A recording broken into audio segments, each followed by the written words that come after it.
ألف لام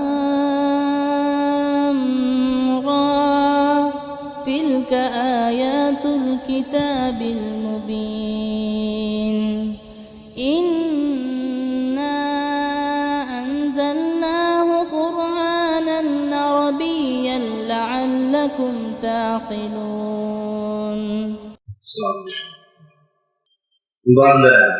சகோதர சகோதரிகளே, அல்லாஹ்வுடைய பேரருளால் இன்றைய தினம் ஜும்மாவுடைய நல்ல தினத்திலே வல்ல ரஹ்மான் நம் மீது விதியாக்கி இருக்கிற இந்த ஜும்மாவுடைய தொழுகையை நிறைவேற்ற வேண்டும் என்று பேராவலோடு நாம் எல்லாம் இங்கே அமர்ந்திருக்கின்றோம். இந்த உலகத்தில் மனிதர்கள் வாழ்ந்து கொண்டிருக்கக்கூடிய இந்த தருணத்தில் இந்த உலகமே வாழ்க்கை, இந்த உலகமே கெதி, இந்த உலகத்தில் அனுபவிக்கக்கூடிய எந்த ஒரு விஷயமே தனக்கு போதுமானது என்று எல்லா மனிதர்களும் சிந்தித்தாலும் செயல்பட்டாலும் மூமின்களாகிய நாம் அப்படி இந்த உலகத்தை பார்க்க முடியாது, பார்க்கவும் கூடாது. பிற மக்களை, பிற சமுதாயத்தவரை, பிற கொள்கையுடையவர்களை, இன்னபிற சித்தாந்தத்தில் உள்ளவர்கள் எப்படி இந்த உலகத்தை நேசிக்கின்றார்களோ, எப்படி இந்த உலகத்தை விரும்புகின்றார்களோ அதுபோல் விருப்பம் உடையவர்களாக நாம் இருக்கக்கூடாது என்று திருமறை குர்ஆனும் நமக்கு வலியுறுத்துகிறது. அண்ணலம் பெருமானார் நபிகள் நாயகம் ஸல்லல்லாஹு அலைஹி வஸல்லம் அவர்களும் பல தருணத்திலே நமக்கு சொல்லி காட்டுகின்றார்கள். குறிப்பாக நபிகள் நாயகம் சொல்லக்கூடிய ஒரு செய்தி, அத்துன்யா, இந்த உலகம் என்பது சிஜ்னுல் முஃமினீன, நிச்சயமாக மூமின்களுக்கு சிறைச்சாலை. நபிகள் நாயகம் சொல்றாங்க. நேசம் கொண்ட நபி பெருமானார் ஸல்லல்லாஹு அலைஹி வஸல்லம் அவர்கள் இந்த சமுதாயத்திற்கு இடும் அறிவுரை என்ன? இந்த உலகம் உங்களுக்கு சிறைச்சாலை. ஜன்னாத்துல் காஃபிரீன், இறை மறுப்பாளர்களுக்கு சொர்க்கம். யார் சொல்றா? பெருமானார் சொல்றாங்க, அண்ணலார் சொல்றாங்க. இதை என்னைக்காவது நம்ம காது கொடுத்து வாங்கி இதனுடைய உள்ளார்ந்த கருத்துக்களை புரிந்து நபிகள் நாயகம் சொல்லக்கூடிய இந்த சொல்லினுடைய அர்த்தம் என்ன, இதனுடைய நோக்கம் என்ன, ஏன் நபிகள் நாயகம் ஸல்லல்லாஹு அலைஹி வஸல்லம் அவர்கள் மூமின்களுக்கு இந்த உலகத்தை சிறைச்சாலை என்று சொல்ல வேண்டும், இறை மறுப்பாளர்களுக்கு இதை ஜன்னத் சொர்க்கம் என்று சொல்ல வேண்டும், அப்படி சொல்வார்கள் என்று சொன்னால் நம்முடைய வாழ்வை நாம் எவ்வாறு அமைத்துக் கொள்ள வேண்டும், நம்முடைய துன்பங்களை, துயரங்களை, இன்னபிற கஷ்டங்களை நாம் எவ்வாறு சகித்துக் கொள்ள வேண்டும், இந்த உலகத்தில் நமக்கு ஏற்படக்கூடிய இன்னல்களுக்கும் துன்பங்களுக்கும் துயரங்களுக்கும் நபி பெருமானார் ஸல்லல்லாஹு அலைஹி வஸல்லம் அவர்கள் சொல்லக்கூடிய தீர்வு என்ன, எதையும் சிந்திக்கிறது, எதையும் பார்க்கிறது இல்லை. அதனால தான் இன்னைக்கு சமுதாயம் இந்த உலகத்தை நோக்கி ஓடுகிறது.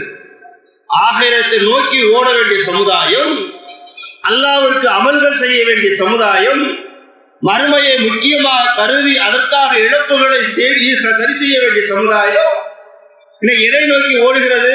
உலகத்தை நோக்கி ஓடுகிறது. உலகத்தினுடைய இன்னல்களை நோக்கி ஓடுகிறது. உலகத்தினுள்ள சுகபோக வாழ்க்கையை நோக்கி ஓடுகிறது. நாமும் அதில் பலியாகிறோம். துரதிர்ஷ்டவசமாக அதை கவனிக்க வேண்டிய விஷயம் என்ன தெரியுமா? தௌஹீத்வாதிகள், ஏகத்துவவாதிகள், அல்லாஹ்வுக்கு நாங்கள் எதையும் இணையாக்க மாட்டோம், மறுமை வாழ்வே எங்களது மகத்தான வாழ்வு என்று கொக்கரிக்கிறோமே, நாமும் பல நேரங்களில் மற்றவர்கள் எப்படி இந்த உலகை பார்க்கிறார்களோ அதுபோல் பார்த்து விடுகிறோம். தெரிஞ்சோ தெரியாமலோ நம் மீது திணிக்கப்பட்டு விடுகிறது, அல்லது நாமும் அதற்கு இலக்காகி விடுகிறோம். பல நேரங்களில் சிந்திக்க மறந்து விடுகிறோம். அதனுடைய விளைவாக பல தவறுகளும் நடந்து விடுகிறது.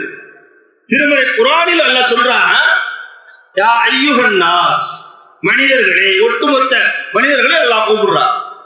மனிதர்களே, இன்ன வஅதல்லாஹி ஹக், அல்லாஹ்வுடைய வாக்குறுதி உண்மையானது. யார் சொல்றா? அல்லாஹ் சொல்றான். திருமறை குர்ஆனிலே அல்லாஹ் நமக்கு ஒரு அறிவுரையை, ஒரு வாக்குறுதியை, ஒரு செய்தியை சொல்லி காட்டுகின்றார். அல்லாஹ்வுடைய வாக்குறுதி ஒன்று இருக்கப்பா, அந்த வாக்குறுதி என்பது உண்மையானது அல்லாஹ் சொல்றான். ஏன் சொல்றான் தெரியுமா? பொதுவாக வாக்குறுதி என்று வந்துவிட்டால் மனிதர்களுடைய வாக்குறுதியை நம்ம பார்ப்போம். பல நேரங்களில் அந்த வாக்கு மீறப்படக்கூடியதாக இருக்கும், அந்த வாக்குறுதி புறக்கணிக்கப்படக்கூடியதாக இருக்கும். ஆகவே அல்லாஹ் சொல்றான், மனிதர்களுடைய வாக்குறுதி போல இதை நீ நினைக்காத, இது என்னுடைய வாக்குறுதி, என்னுடைய அறிவுரை. என்னுடைய அறிவுரை வாக்குறுதி என்பது உண்மையானது, சத்தியமானது. அப்படின்னா அல்லாஹ் என்ன வாக்குறுதி கொடுக்குறான் அதை கேட்கணும்ல, அதை சிந்திக்கணும்ல. அல்லாஹ் சொல்றான், அல்லாஹ்வுடைய வாக்குறுதி உண்மைன்னு சொல்றானே, உண்மையான வாக்குறுதி அல்லாஹ் எதை சொல்றான், எதை பத்தி பேசுறான்? உண்மையான வாக்குறுதி எது தெரியுமா? சொர்க்கம் தான் உங்களுக்கான வாக்குறுதி. இந்த உலகத்திலே இறை நம்பிக்கையாளர்களாக, இறைவனுக்கு எதையும் இணையாக்காம, இறைவனுக்கு நல்லடியார்களாக வாழக்கூடிய மக்களுக்கு அல்லாஹ் கொடுக்கக்கூடிய வாக்குறுதி என்ன? சொர்க்கம், ஜன்னா. உனக்கு வச்சிருக்கிறாங்க அல்லாஹ். மனிதர்களாகிய நம்மளை பற்றி பேசும் பொழுது, எனக்கு நீ எதையும் இணையாக்காமல் என்னுடைய கட்டளைக்கு கட்டுப்பட்டு இந்த தூதர் காட்டிய வழிப்பிரகாரம் நடந்தேன் என்று சொன்னார், உனக்கு சொர்க்கம் இருக்கிறது. அந்த சொர்க்கத்தை உனக்கு நான் வாக்குறுதியாக தருகிறேன். அந்த வாக்குறுதி என்பது மனிதர்களுக்கு கொடுக்கக்கூடிய வாக்குறுதி போல அல்ல. அப்படி நினைச்சிடாதே. அல்லாஹ் வாக்குறுதி கொடுக்கிறான், இந்த உலகத்தை இழந்து மறுமையை பெறப்போகிறோம், அதனால அந்த வாக்குறுதி உண்மையோ நினைக்காத. என்னுடைய வாக்குறுதி என்பது உண்மையானது, சத்தியமானது, சொர்க்கம் உனக்கு உண்டு சொல்லிட்டு அல்லாஹ் சொல்றான், துன்யா, இந்த உலக வாழ்வு உங்களை ஏமாற்றி விட வேண்டாம். அடுத்த ஒரு வசனத்தினுடைய அடுத்த வாக்கியம் முதல்ல வாக்குறுதி உண்மையாக இருக்கிறான் சொல்லிட்டு என்ன சொல்றாங்க, உலகருக்கு உன்னை ஏமாற்றி விட வேண்டாம். ஏன் ஏமாத்துது? இந்த உலகம் என்பது மனிதர்களுக்கு இன்பமயமானது, ஒளிமயமானது, பார்ப்பதெல்லாம் கவர்ச்சியாக்கப்பட்டுள்ளது, காப்பதெல்லாம் வேண்டும் என்ற எண்ணத்தை தூண்டக்கூடியதாக இந்த உலகம் இருக்கிறது. வீடு பார்த்தா வாங்கன்னு ஆசை, காரை பார்த்தா வாங்கன்னு ஆசை, சொத்து சுகங்களை வாங்கன்னு ஆசை. வாங்கலாம், தப்பு இல்லை. ஹலாலான வழியில், ஹலாலான முதலீட்டில் அல்லாஹ் கொடுத்த அருட்கொடையை தன்மைக்கு தப்பு. ஆனால் அவைகளெல்லாம் உன் மார்க்கை நெறிகளை விட்டுவிட்டு ஹராமானதை தேர்வு செய்து எந்த விதமான நெறிகளையும் பேணாமல் இவைகளை நீ எடுப்பேன் என்று சொன்னால் இந்த உலகம் உன்னை ஏமாற்றுகிறது, அல்லாஹ்வுடைய நிலையை விட்டு உன்னை தூரமாக்குகிறது, இறைவனுக்கும் உனக்கும் உண்டான தொடர்புக்கு இடைமறிப்பாளராக நின்று கொண்டிருக்கிறது. அல்லாஹ் சொல்ற, உலகம் உன்னை ஏமாற்றி விட வேண்டாம். இந்த உலகத்துல நீ மூழ்கி, இந்த உலகத்துல நீ மூழ்கி முத்தெடுத்து அதனால் கிடைக்கப்படக்கூடிய ஆதாயங்கள் இருக்கிறது. இதன் மூலமாக நீ சொர்க்கத்தை இழந்து விடாது, சொர்க்கத்தினுடைய இன்பத்தை இழந்து விடாது, சொர்க்கத்தில் நிலையான வாழ்வுகளை இழந்து விடாது. அல்லாஹ் சொல்றான், உலகம் உன்னை ஏமாற்றக்கூடாது. என்ன அர்த்தம்? தொழணும், தொழமாட்டேன், கடையில வியாபாரம் பார்ப்பேன், நோன்பு நோக்கணும், நோக்க மாட்டேன், என் வேலையை பார்ப்பேன், சிரமமா இல்லையா? இருக்குமா இல்லையா? மார்க்க பணிகளை விட்டு விடுகிறோம், அமல்களை விட்டு விடுகின்றோம், நல்ல செயல்களை விட்டு விடுகின்றோம், தான தர்மங்களை விட்டு விடுகின்றோம், அழகான பேச்சுக்களை விட்டு விடுகின்றோம். ஏன்? இந்த உலகம், உலகத்தின் மீதான மோகம், உலகத்தின் மீதான ஆசை, உலகத்தில் கிடைக்கப்படக்கூடிய எந்த ஒன்றுமே எனக்கு நிலையானது என்ற தவறான சிந்தனை. அப்படிதான் நினைக்கிறான். ஒரு வீட்டை கட்டிட்டா அவனுக்கு இருக்க சந்தோஷத்தை பார்த்தீங்கன்னா என்னமோ நிலையாக இருக்க போறது மாதிரி முட்டால் மண்ணுக்குள்ள போறேன். அதான் ஏமாத்துறது. அவனே ஒரு காரை வாங்கிட்டா என்னமோ சொர்க்கத்துக்கு போன மாதிரி சந்தோஷம். போயிருவியா? கொண்டு போயிட முடியுமா? நடக்காத. இந்த உலகத்தில் பெறக்கூடிய எல்லாம் அழியக்கூடியவை, நிரந்தரமற்றவை, எதுவும் உன்னோடு வரப்போறது இல்லை. ஆனா நீ சொர்க்கத்துக்கு சென்று விட்டால் சொர்க்கம் நிலையானது, சொர்க்கம் உயர்வானது, சொர்க்கம் இன்பமயமானது, சொர்க்கம் முடிவில்லாதது, சொர்க்கத்தில் எந்த விதமான அசுத்தங்களும் கிடையாது, அருவருப்பானது கிடையாது, நினைத்ததெல்லாம் கிடைக்கும், இஷ்டப்படி வாழலாம், சுகபோகமான வாழ்க்கை, முடிவில்லாத வாழ்க்கை, எல்லையே இல்லாத வாழ்க்கை. அந்த வாழ்க்கைக்கு வாழலாம். நாம மறந்துடுவோம், நாம பின்வாங்கிடுவோம், நாம இதை பற்றிய சிந்தனை இல்லாமல் இருக்கும். சொர்க்கத்தை பற்றி அறிவுறுத்தப்படும் போதெல்லாம், சொர்க்கத்தை பற்றிய இன்பங்களை பேசப்படும் போதெல்லாம் காதுகளில் வாங்குகிறோம், ஆனால் உள்ளத்தில் இறக்குவது.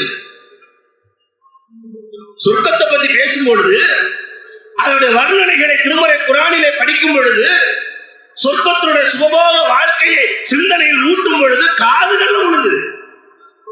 வார்த்தைகளை கேட்கிறோம், உண்மையை கேட்கிறோம், உள்ளத்தில் நிலைநிறுத்துகிறோமா?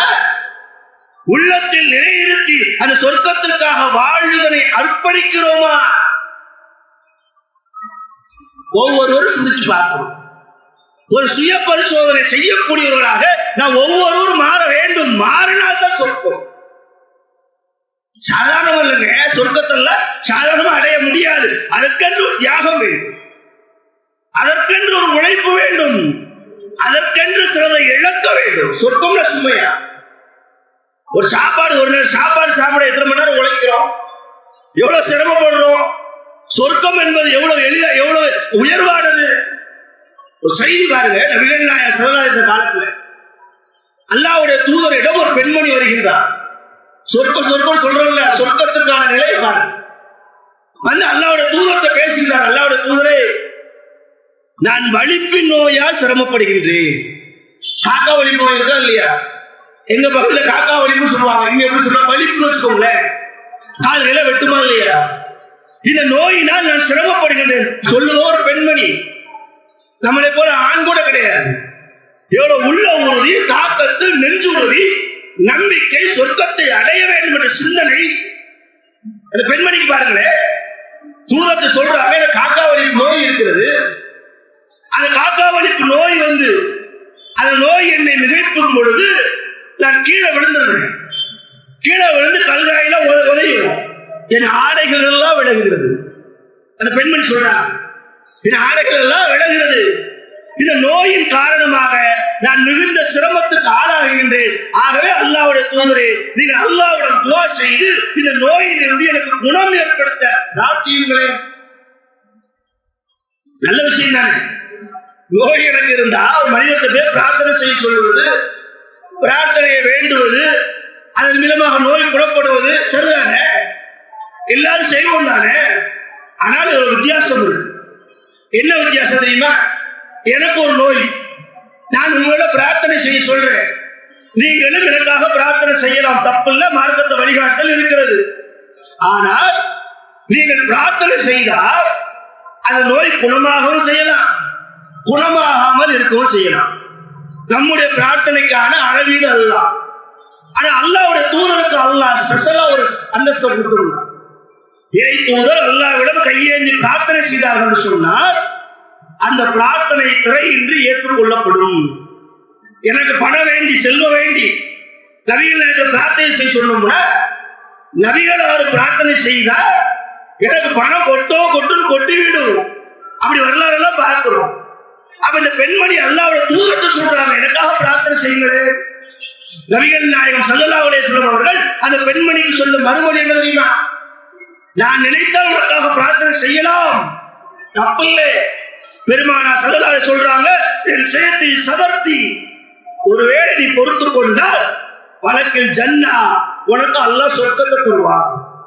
நீ நோய்க்காக என்று பிரார்த்தனை செய்ய சொல்றேன், நான் பிரார்த்தனை செய்தது நோய் குணமாகும், அது நடக்கும். அது அல்லாம நீ இந்த நோயை பொறுத்து கொண்டாய் என்று சொன்ன, இந்த நோய்க்கு பகரமாக அல்லாஹ் உனக்கு சொர்க்கத்தை தருவான்.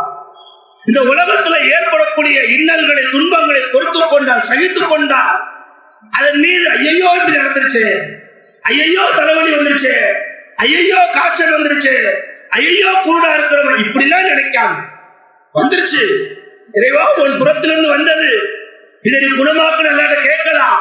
ஆகவில்லையா? அழகிய பொறுமை, அழகிய சபூர், இது தேவை. நபிகள் நாயகம் வழிகாட்டுறாங்க. காக்கா வலிப்பு நோய் தான், சிரமம்தான், கஷ்டம்தான், இருந்தாலும் இதை பொறுத்து கொண்ட இதற்கு கூலியாக அல்லாஹ் உனக்கு சொர்க்கத்தை தருவான். இல்ல நான் உனக்கு பிரார்த்தனை செய்யணும்னு நாடினால், நீ விரும்பினா உனக்காக நான் பிரார்த்தனை செய்கிறேன். நாமளாக என்ன முடிவு எடுப்போம்? நாமளாக இருந்தா எதை தேர்வு செய்வோம்? 2 ஆப்ஷன். அல்லாஹ்வுடைய தூதர் பிரார்த்தனை செய்தால் நோய் குணமாகும். நோய் என்றால் சின்ன நோய் இல்லை, அதையும் பார்க்கணும்ல. ஒரு காய்ச்சல், மண்டையடி, ஒரு வயிற்று வலி கொஞ்ச நாள் இருக்கும், போயிடும், அப்படி வந்துட்டாலும் பெரிய பாதிப்பு இருக்கு. இந்த மாதிரி நோய் இல்லை. இருக்கக்கூடிய நோயோ மிக கொடுமையான நோய். வலிப்பு வரக்கூடிய சிச்சுவேஷன் எல்லாருக்கும் தெரியும். அந்த நோய் உள்ளவர்கள் ஆறு குளத்துல குளிக்க முடியாது, வாகனங்களை ஓட்ட முடியாது. எந்த நேரம் வருதுன்னு தெரியாது. வாகனம் ஓட்டி கொண்டிருக்கும் போது வலிப்பு வந்துட்டுனா அப்படி வாகனம் கீழே விழுந்துடும். குளித்து கொண்டிருக்கும் போது வலி, அவ்வளவுதான். எப்ப வரும், ஏன் வரும், வந்தால் அவருக்கு சுய உணர்வு இருக்காது. இப்படி பல நிலைக்கு ஆள்படுத்த விடுவார். கடுமையான நோய், கொடிய நோய். பெருமான சொல்லுகின்றாங்க, கடுமையான நோய் தான். பொறுத்துக்குறியா? பொறுத்து கொண்ட ஜன்னா இருக்கு, சொர்க்கம் இருக்கு. நாம் என்ன நீர் கொடுப்போம்? அல்லாஹ்வுடைய தூதரே, சொர்க்கத்துக்கு போறது ரெண்டாவது இருக்கட்டும், அது மரணத்துக்கு பிறகு பார்த்துக் கொள்வோம். ஆனா இந்த உலகத்துல நான் வாழும் பொழுது நோயோட வாழ முடியாது. இந்த கஷ்டத்தை என்னால சகிக்க முடியாது.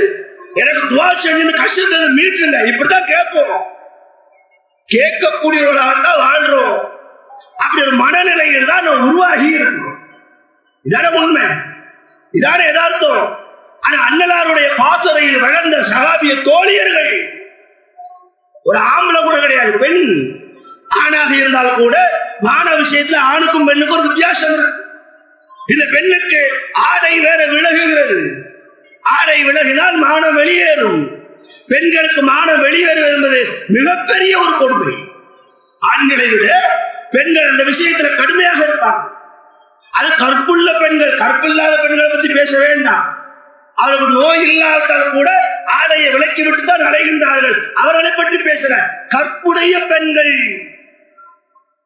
கற்ப உயர்வா நினைப்பாங்கல்ல, கற்ப உயிரை விட மேலாக நினைப்பாங்கல்ல. இந்த நோய் வந்து கீழே விழுந்தால் ஆடை விளைவிச்சு நான் கற்பு வெளியேறது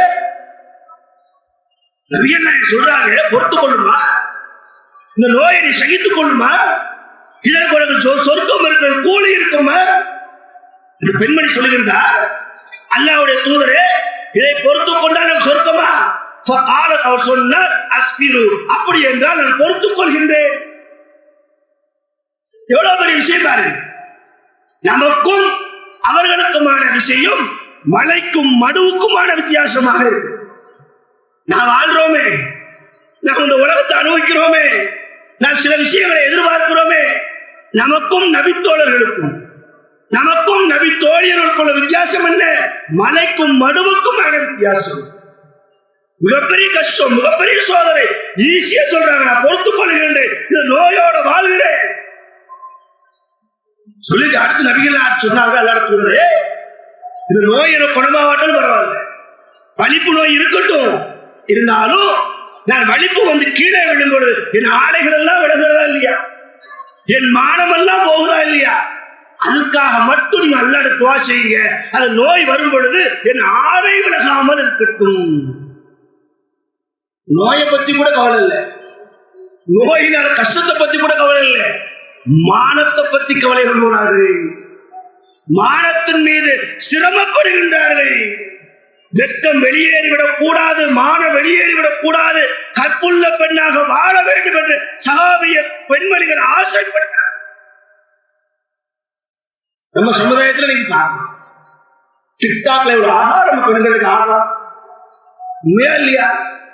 மானத்திற்காக, வெட்கத்திற்காக மான வெளியேறிவிடக் கூடாது, நோயினுடைய கொடுமையை தாங்கிக் கொள்வேன், அது எனக்கு பிரச்சனை இல்லை, எனக்கு வெட்கம் தெரியுது, மானம் தெரியுது, நான் கீழே விழுந்தாலும் என் ஆடை விலகக்கூடாது, அதற்காக நீங்கள் பிரார்த்தனை செய்யுங்கள். சமுதாய பெண்கள்கிட்ட எல்லாரும் இல்லை, 100% இல்லை, ஓரளவுக்கு இருக்கு. ஆனாலும் சில பெண்மணிகள் சமுதாயத்தில் வெட்கம்னா என்னன்னு கேட்கிறார், மானம் என்றால் என்னன்னு கேட்கிறார். அதான் வீடியோல டிவியில பார்க்கிறோமே, டிக்டாக் அது இது. இந்த பெண்மணி சொல்லுகின்றார், என் நோய் பெரிதில்லை, என் நோயை நான் சகித்துக் கொள்கிறேன், பொறுத்துக் கொள்கிறேன், சொர்க்கம் கிடைக்கும் என்று சொன்னால் இந்த நோயோடு நான் வாழ்கிறேன். நாம இருக்கிறோமா? அதுதான் எதுக்கு சொல்லப்படுது? 1500 வருஷத்துக்கு மட்டும் வாழ்ந்த செய்தி எதுக்கு நம்ம படிப்பிக்கப்படுகிறது? சின்ன சோதனை வந்தா போதும், சின்ன கஷ்டம் வந்தா போதும், சின்ன துன்பம் வந்தா போதும், சின்ன நோய் நொடி வந்தா போதும், உடனே தற்காப்பு, உடனே தாயத்தை கட்டு, உடனே ஆலிம் சாட்டை ஓதிப்பாரு, உடனே அங்க ஓடு. இதெல்லாம் தாண்டி இன்னும் சில நோயினுடைய வீதியை தாங்க முடியாம, அல்லாவுக்கு கண்ணு இருக்கா, அல்லாவுக்கு காது இருக்கா, அல்லாவுக்கு கருணை இருக்கா? என்னமோ இவனுக்கு இருக்கிற மாதிரி பழக்கப்படுத்தி இருக்கின்றார்கள். எப்படி பழக்கப்பட்ட சமுதாயம் இருக்கிறதோ அதுபோல் நாம் சொல்லக்கூடாது. சகோதரர்களே, செழித்துக் கொள்ளும். நோய் ஏற்படுதா, துன்பம் ஏற்படுதா, இழப்புகள் ஏற்படுதா, அவமானங்கள் ஏற்படுதா, தொல்லைகள் ஏற்படுதா, தாக்குதல்கள் நிகழ்த்தப்படுகிறதா, ஊரை விட்டு விரட்டப்படுகின்றோமா, கைது செய்யப்பட்டோமா, எல்லாவற்றையும் நிறுவி ஓட்டாண்டியாக தெருவில் நிறுத்தப்பட்டோமா? இறைவா, இவை அனைத்தும் உன் புறத்தில் இருந்து வந்தது. நான் அழகிய பொறுமையை மேற்கொள்கின்றேன், எனக்கு நீ உதவி செய். அல்லாஹ்ட்ட நம்முடைய உள்ள உறுதியை எப்போது விட்டுவிடக் கூடாது. அல்லாஹ் உனக்காக, அல்லாஹ் எல்லாம் உன் புறத்திலிருந்து வந்தது, நீ ஏற்படுத்துறது. நான் அழகிய பொறுமையை மேற்கொள்றேன். அப்பதான் சொர்க்கம் கிடைக்கும். சொர்க்கம்னா பணம் காசு போட்டு சொர்க்கத்துல வாங்க முடியாது. நிறைய பேர் நினைச்சுட்டு நிறைய பணம் இருக்கு, கோடி கோடியா சேர்த்து வச்சிருக்கிறேனே, தோப்பு துறவுன்னு ஊர் பூரா வச்சிருந்தா சொர்க்கத்தை வாங்கிருவியா? சொர்க்கத்து உள்ள போயிருவியா? சொர்க்கம் உனக்கு பட்டா பாட்டு கொடுக்கப்பட்டிருக்க கிடையாது.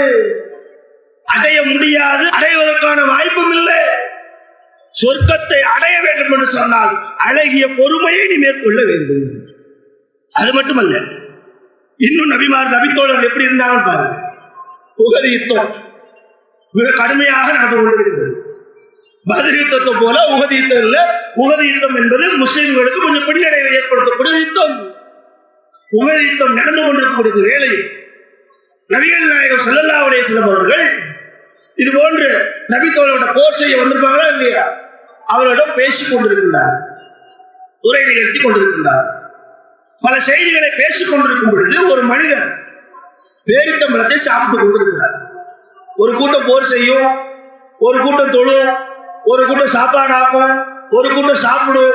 இவங்க நமக்கு போருக்கு போவாங்க, போர் செய்துக்கிட்டு நம்ம பின்னால் வருவாங்க. இதான் நிலை. போர்னா அப்படிதான் இருக்கும்.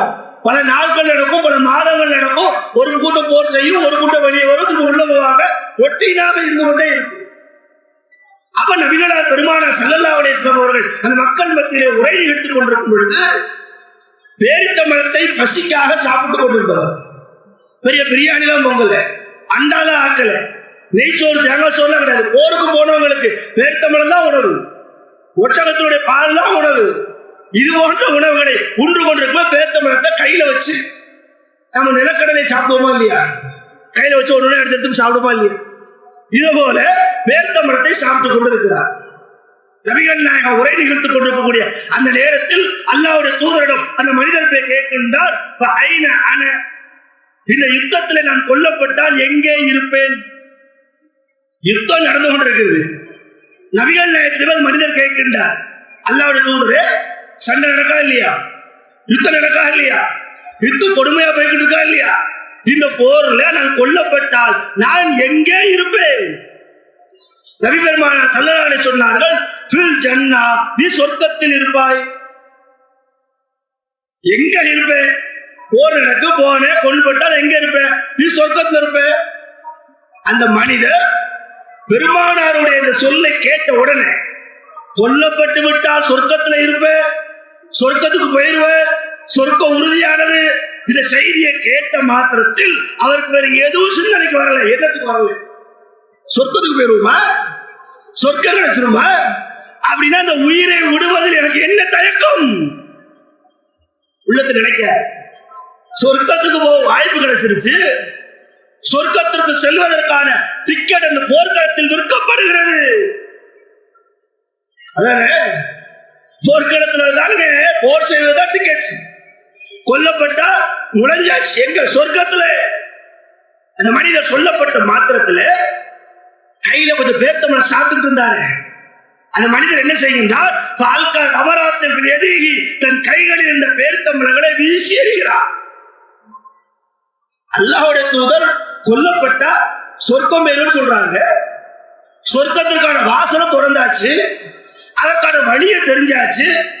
அதுக்கு பிறகு இந்த பேர்த்தம்பழத்தை திங்கணுமா? இந்த பேர்த்தம்பழத்தை தின்பத நேரத்தை செலவிடணுமா? கையில 10 பேர்த்தம்பழம் இருக்குமா? வீசி எறிகிறார். இது எனக்கு நான் சொர்க்கத்துக்கு போக போறேன். நேரடியாக ஒரு போர்க்களத்துக்குள் நுழைகின்றார். சும்மா காத்தல உள்ளே சென்று யுத்தம் செய்கின்றார். ஹத்தா எதுவரை தெரியுமா? குத்தில அவர் கொல்லப்படும் வரை. நீங்க நினைச்சு பாருங்க, நான் நினைச்சு பார்க்கணும். ஒரு நபித்தோழர்கள் நபித்தோழியர்கள் சொர்க்கம் கிடைக்கும் என்று சொன்னால் நோயை பொறுத்துக் கொள்கின்றார்கள், உயிரை இழக்க முன்வருகின்றார்கள், பொருளாதாரத்தை இழக்கின்றார்கள், மனைவி மக்களை விட்டு விட்டு ஹிஜ்ரத் எல்லாம் சொர்க்கத்துக்காக. சொர்க்கம் கிடைக்கும் தான் முதல்ல சொன்னே. அல்லாஹ்வுடைய வாக்கு, அல்லாஹ்வுடைய வாக்கு உண்மையானது. அந்த வாக்கு எது?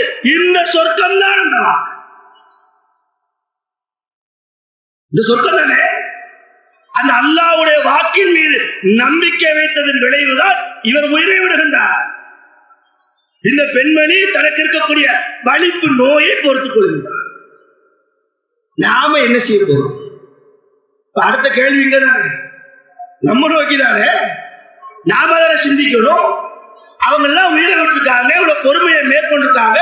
நாம என்ன செய்ய போகிறோம்? நமக்கு எது அடைய போகிறது? நமக்கு சொர்க்கம் வேண்டும் என்று சொன்னால் நீங்கள் பொறுமையாளர்களாக மாற வேண்டும். இந்த உலகத்திலே அல்லாஹ்வுக்காக எதையும் இழக்கக்கூடியவர்களாக உங்களை உருமாற்ற வேண்டும். சொர்க்கம் வேணும்னா செய்யலாம். சொர்க்கம் வேணும்னா செய், இல்லையா உலகத்தை சுகபோகமா வாழ்ந்துட்டு போ. இந்த உலகத்தை பெருசா நினைக்கல, வாழு, சுகபோகமா இரு, நிம்மதியா இரு. எது வரைக்கும்? 60 வயசு வரைக்கும் அல்லது 70 வயசு வரைக்கும், 100 வயசு இருந்துட்டு போய. அதுக்கு பிறகு எங்கடா போவ? என்கிட்ட தானே வரணும். என்கிட்ட வருவீங்கல்ல, நான் தீர்ப்பு சொல்லணும்ல. என்கிட்ட சொர்க்க நரகம் இருக்குல்ல. சொர்க்கம் வேண்டும் என்று சொன்னால் இப்படி இப்படி நலன் சொன்னல, இதையெல்லாம் பொறுத்துக்கோன்னு சொன்னல, இப்படி எல்லாம் தியாகம் எதையாவது செஞ்சியா? திருமறை குர்ஆன்ல அல்லாஹ் பேசுகிறான், அவன் சுரீசிக அணிந்தா, எந்த ஒரு மனிதன் நரகத்திலிருந்து தூரமாக்கப்பட்டு உதுகலில் ஜன்னா சொர்க்கத்தில் நுழைவிக்கப்படுகின்றாரோ ஃபக்கத் ஃபாஸ, அவர் வெற்றி பெற்று விட்டார். அல்லாஹ் சொல்றான், வெற்றியே நரகத்திலிருந்து தூரமாக்கப்பட்டு சொர்க்கத்தில் நுழைவிக்கப்படுவது. புரியுதா? விஷயம் தெரியுதா? வெற்றினா எது? எம்எல்ஏ வெற்றி இல்ல, எம்பி வெற்றி இல்ல, முதலமைச்சர் வெற்றி இல்ல. எது வெற்றி? சொர்க்கம் தான் வெற்றி. நரகத்திலிருந்து தூரமாக்கப்படுவதால் வெற்றி. அந்த நரகத்திலிருந்து தூரமாக்கப்பட்டவர்களாக, சொர்க்கத்துள் நுழைவிக்கப்பட்டவர்களாக திருமறை குர்ஆன் சொல்லப்படக்கூடிய ஃபக்கத் ஃபாஸ, வெற்றி பெற்றவர்களில் நம் அனைவரையும் அல்லாஹ் ஆக்கியதில்ல. அந்த கூட்டத்தில் ஒருவராக நம்மளை எல்லாம் மாற்ற நாம் நம்முடைய எண்ணங்கள், நம்முடைய செயல்கள், நம்முடைய அமல்கள், நம்முடைய தியாகங்கள் எல்லாத்தையும் செய்ய எல்லாம் அல்லாஹ்வுக்காக. நான் உழைக்கிறது, தொழுகிறது, நோன்பு வைக்கிறது, மார்க்கப்படி எல்லாம் ரப்புக்காக, எவனுக்காகவும் இல்லை, எவனுக்காகவும் இல்லை, அல்லாஹ்வுக்காக. அல்லாஹ்வுக்காக இருக்கு. அல்லாஹ் ஒரு வாக்குறுதி சொல்லிட்டு போறான், எனக்காக நீ இப்படி நடந்தால் உனக்காக நான் சொர்க்கத்தை தருவேன். அந்த வாக்குறுதி பொய்யானது கிடையாது, அந்த வாக்குறுதி போலியானது கிடையாது, அந்த வாக்குறுதி 100% இல்ல, 1000% உண்மையா. அப்பேற்பட்ட அல்லாஹ்வுடைய வாக்குறுதியை நம்பி அவனுக்காக அனைத்தையும் சகித்துக் கொண்டு, அனைத்தையும் பொறுத்துக் கொண்டு, மறுமைக்கு பலனளிக்கக்கூடிய, சொர்க்கத்தில் நம்மை கொண்டு சேர்க்கக்கூடிய நல்ல அமல்களை செய்யக்கூடியவர்களாக நம் அனைவரையும் அல்லாஹ் ஆக்கி அருள வேண்டும் என்று